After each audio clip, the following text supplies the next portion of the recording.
ចឹងខ្ញុំឧទាហរណ៍បើយើងពាក់ព័ន្ធនឹង business របស់យើងពាក់ទងនឹងចំនួនការនាំចេញនាំចូលក្រៅប្រទេសឬមកចំនួនដឹកជញ្ជូនផ្នែកដឹកជញ្ជូន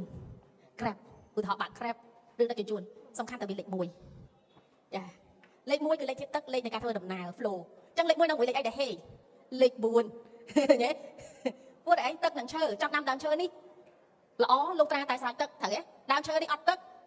ក្រៀមហើយអញ្ចឹងលេខ4ល្អបំផុតគឺនៅជាមួយលេខ1ហើយបើលេខ4នៅជាមួយលេខ4 2គូដើមឈើមកគូមួយគ្នាមើលឃើញច្បាស់ហ៎ច្បាស់ហើយឃើញរឿងស្អាតជាងមុនទេ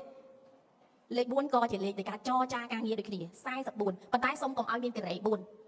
ណាអាហ្នឹងប្រៃឈើហើយពេលទៅជាយើងនឹងឌឺគិតល្អិតល្អន់ជ្រុលមិនហ៊ានសម្រាប់ចិត្តចា4ច្រើនពេកស្អីក៏គិត stress វិញអញ្ចឹងលេខ4មកគូអូខេតែដល់លេខ4ច្រើនពេក4ទៅទាំងអស់យើងគិតថា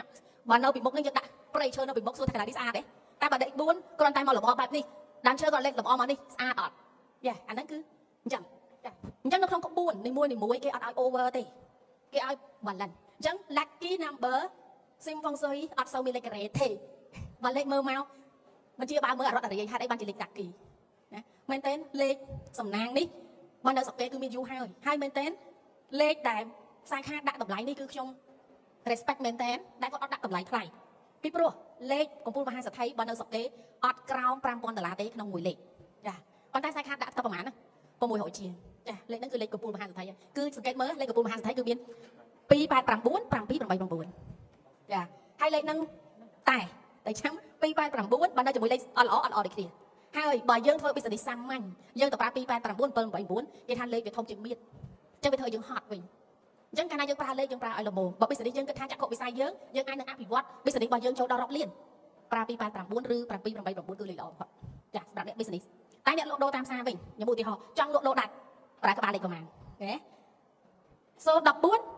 563ក្បាល563អាហ្នឹងគឺលេខតាក់ទាញអតិថិជនចា014 563ហើយកតុយរៀងតអញ្ចឹងលេខ3នៅជាមួយលេខណាដែលហេងទៅការស្នេហ៍តាក់ទងអតិថិជនទៅការញញឹមដាក់អតិថិជនអញ្ចឹង3នៅជាមួយលេខបានល្អលេខ2ទៅទេទៅអត់មកអ្នករៀនខាងលេខសាស្ត្រចាលេខ3នៅជាមួយលេខ2គឺលេខស្នេហ៍ដែលខ្ញុំនិយាយមិញអញ្ចឹងកាលណាយើងរៀងយើងអត់មានថាឲ្យតែបានតែក្បាលលេខហ្នឹងត្រូវតែល្អគឺអត់ទេក្បាលលេខប្រហែលកតុយលេខត្រូវ support ក្បាលដូចគ្នាមិនមែនល្អចុងក្រោយធ្លាក់ប្លុកទេគឺអត់ទេចាអញ្ចឹងកាលណាដែលយើងជ្រើសរើសលេខសំខាន់ណាស់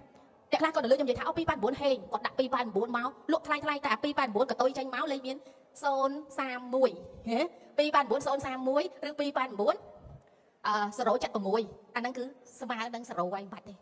កុំយកឲ្យតែក៏បាច់ប្រើដែរចាព្រោះអីមានលុយហើយយកអត់បានចាយប៉ុណ្ណា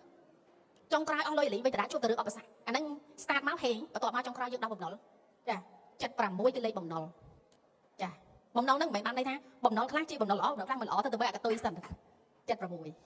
អញ្ចឹងបានថានៅពេលដែលលេខនីមួយៗអត្ថន័យផ្សេងគ្នាទាំងអស់អញ្ចឹងលេខ1តំណាងដោយធាតុទឹកការធ្វើដំណើរហើយអ្នកដែលមាន lucky number របស់យើងកើតថ្ងៃខែឆ្នាំកណាត់បំពេញមក lucky របស់យើងជាអី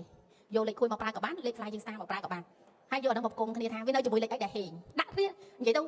បើយើង download ធម្មតាដំបូង Destiny 3ថ្ងៃគេ free ណាអង្គុយវាយតលេខសាសហ្មងមើលចាដាក់លេខចូលមកពឹបបើថាលេខលក់ដូរដាច់នៅនេះមានអ្នកលក់ដូរហ៎លក់ដូរជាប្រចាំហ៎អញ្ចឹងយើងដាក់មកពេលលក់ដូរចង់ខ្លាចជាសទ្ធិយើងប្រើលេខណា456 563ឃើញទេឬមួយក៏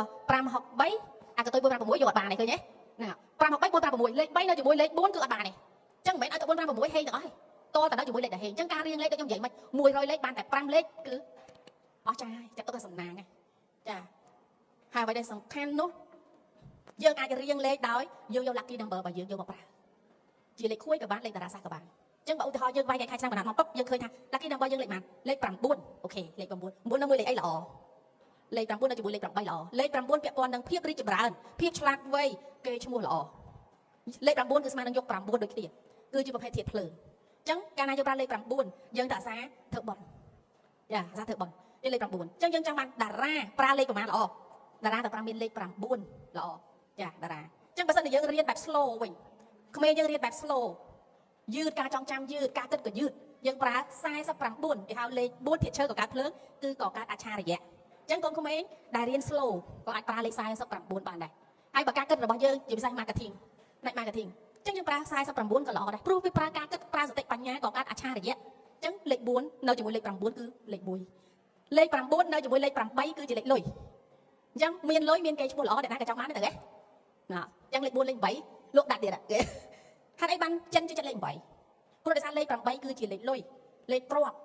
លេខ9លេខកេរ្តិ៍ឈ្មោះ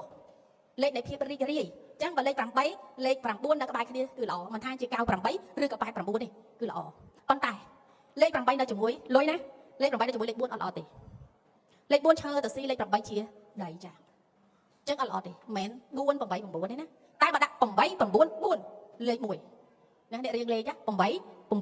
4អានោះអូខេតែបើ4 8 9សរុបអត់ល្អវិញទៅជាលេខគ្រោះថ្នាក់វិញអញ្ចឹងយើងទីហ្នឹងអ្វីដែលខ្ញុំនេះឲ្យយកទៅចុចមើលតើតណ្ដីនឹងអញ្ចឹងមែនតែមើលតែអញ្ចឹងមែនអត់ចាអញ្ចឹងការរៀងលេខសំខាន់ណាស់រៀងមិនត្រូវស្មើនឹងយើង